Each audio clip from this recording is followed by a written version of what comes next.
बिस्मिल्लाहिर्रहमानिर्रहीम, अस्सलाम वालेकुम।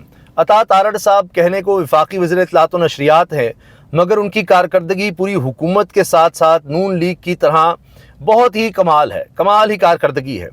पीटीवी का क्या हाल हो गया है वो मैं आपको बताऊंगा। ये भी सरकारी इदारा ऐसे लग रहा है कि शायद यूटिलिटी स्टोर की तरह कहीं बंद ही ना करना पड़ जाए, जिसके लिए आपको अभी भी अपने बिल्स में, बिजली के बिल्स में पैसे देने पड़ते हैं कि ये चलता रहे।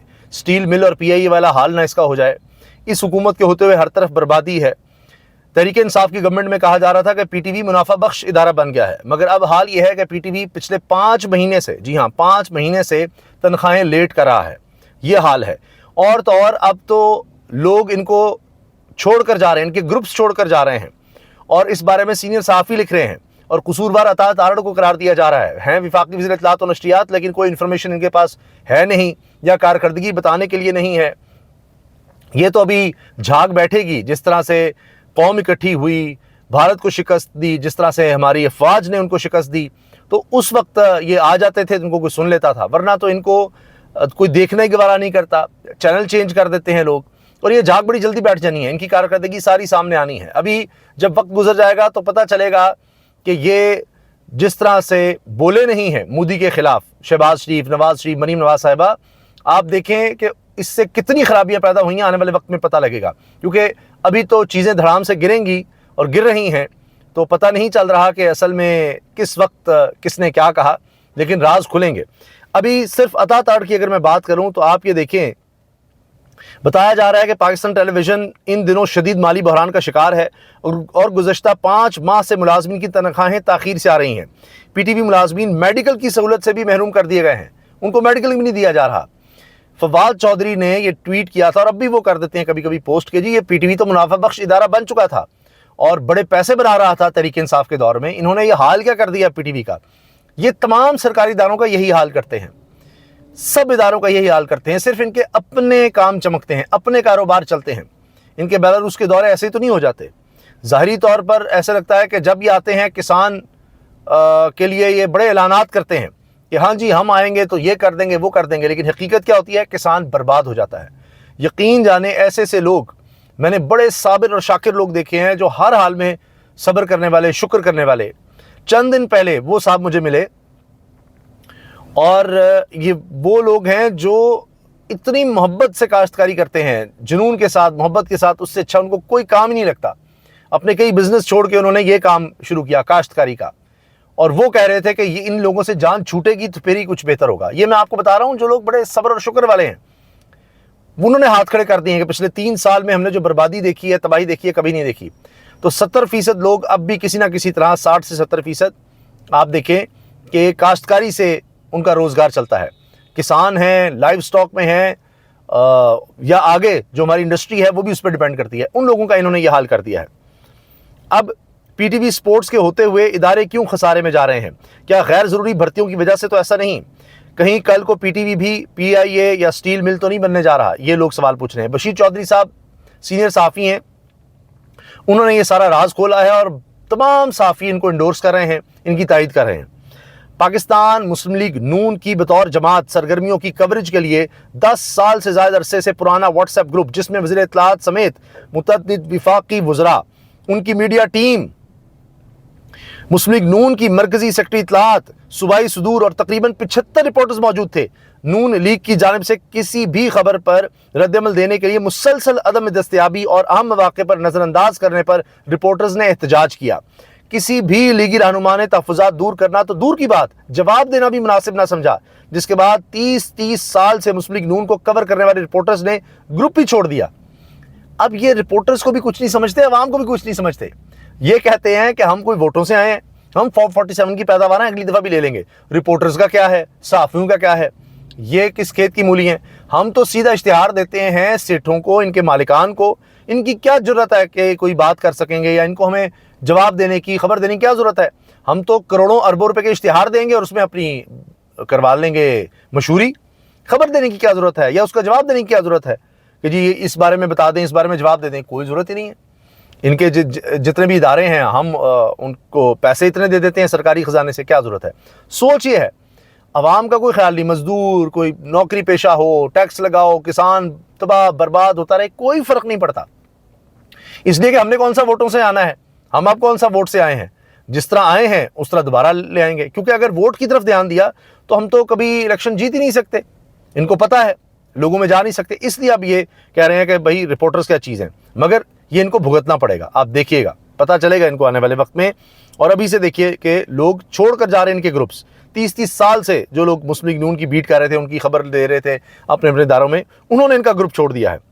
इसके बावजूद किसी भी लीगी रहनुमा ने नोटिस तक नहीं लिया, जिसके बाद बाकी रिपोर्टर्स भी ग्रुप छोड़ गए और बाकियों को एडमिन सहाफ़ी दोस्त ने एहतजाजन रिमूव करके ग्रुप ही ख़त्म कर दिया है। यूं अमलन मुस्लिम लीग नून इस्लामाबाद की सतह पर बतौर बीट अपना वजूद खो चुकी है। नून लीग का खबरों के हवाले से इस्लामाबाद में अब कोई वजूद ही नहीं रहा। यह हाल हो गया है, जिसकी तमाम जिम्मेदारी वज़ीर इत्तलात पर आयद होती है। ये बशीर चौधरी साहब लिख रहे हैं। अब ये तो वज़ीर इत्तलात और नशरियात की कारकर्दगी हो गई ना। मैं आपको बताऊं, हुकूमत का भी यही हाल है। ये अपना वजूद ख़त्म कर चुके हैं। इनका काफ लीग से बदतर हाल होने जा रहा है।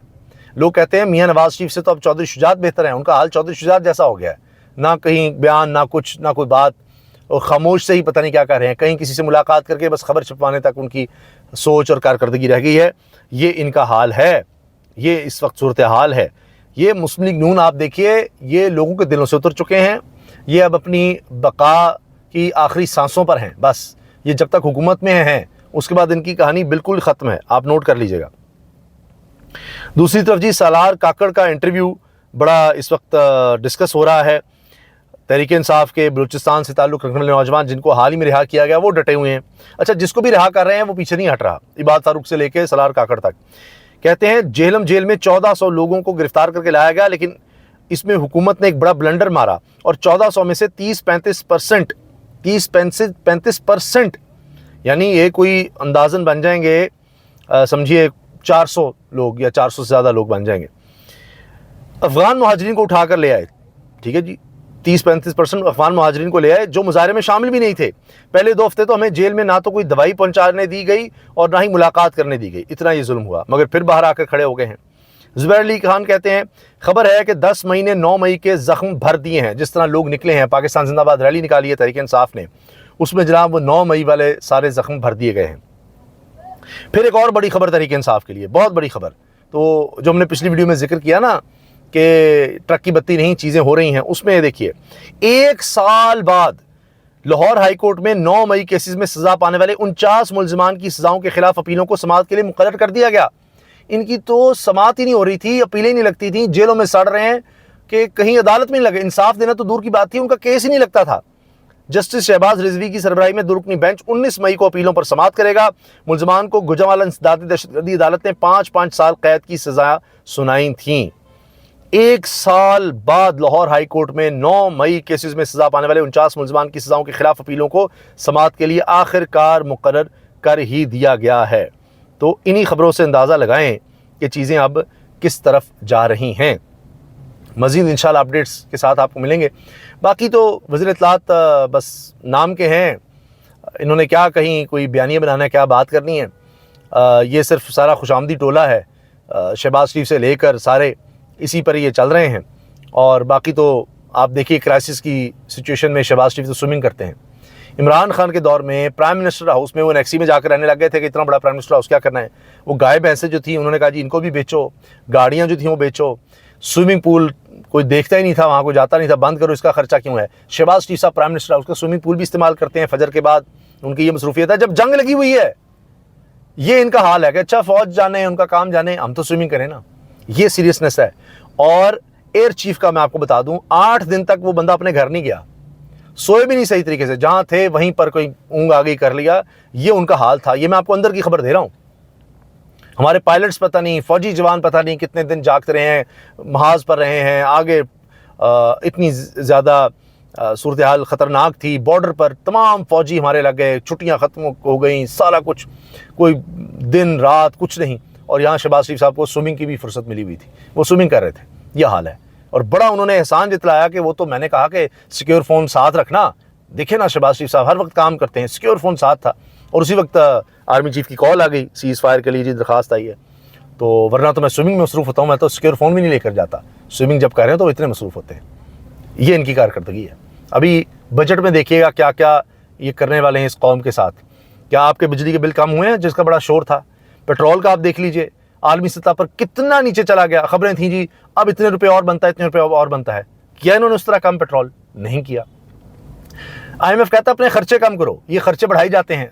छुट्टी वाले दिन अपनी तनख्वाहें विफाकी वज़रा बढ़वा लेते हैं, 5-5 लाख रुपया कर दिया, पार्लियामेंटेरियंस की तनख्वाहें बढ़ा दी। खर्चे अपने कम नहीं करने, अल्ले तल्ले बढ़ाते चले जाओ और टैक्स लगाते चले जाओ कि जी ज़रूरत है। अपने खर्चे नहीं कम करने। IMF कहता है खर्चे कम करें, वहां से भी तो बचत हो सकती है। नहीं, और टैक्स लगा देंगे और तनख्वाहें बढ़ा देंगे। अभी आप देखिएगा जो लूट मार मची हुई है ये अभी बढ़नी है। डेवलपमेंट फंड्स के नाम पर जो उन्होंने MPs MNs को देने हैं वो देखिएगा क्या है। अभी तो कह रहे हैं ना कि अपने MPs नाराज हैं, खबर लगी हुई है कि जी मरीम नवाज साहिबा से दीगर से जी उनको कुछ सुनता नहीं है, कोई मिलता नहीं है, कोई भी नहीं मिलता, किसी के काम नहीं होते। ये जब वक्त आएगा इनको लगेगा इलेक्शन है, सबके मुंह भर देंगे, इनको करोड़ों रुपया दे देंगे, करोड़ों अरबों रुपया जनाब डेवलपमेंट फंड्स के नाम पर जाओ अपने इलाके में करवाओ। लेकिन अब लोग इस जान से नहीं आएंगे, लोग इस तरह वोट इनको नहीं देंगे। हर दफ़ा धांधली से नहीं जीता जा सकता। पाकिस्तान की तारीख है, एक इलेक्शन आप इस तरह मार लेंगे, अगली दफ़ा नहीं होता, जो मर्जी कर लें। इसलिए कि इदारों को पता लग जाता है कि लोगों में कितना गम और गुस्सा बढ़ गया हुआ है। अभी से आप देख लीजिए यू टर्न शुरू हो गए। इजाज़त दीजिए, अल्लाह हाफिज़।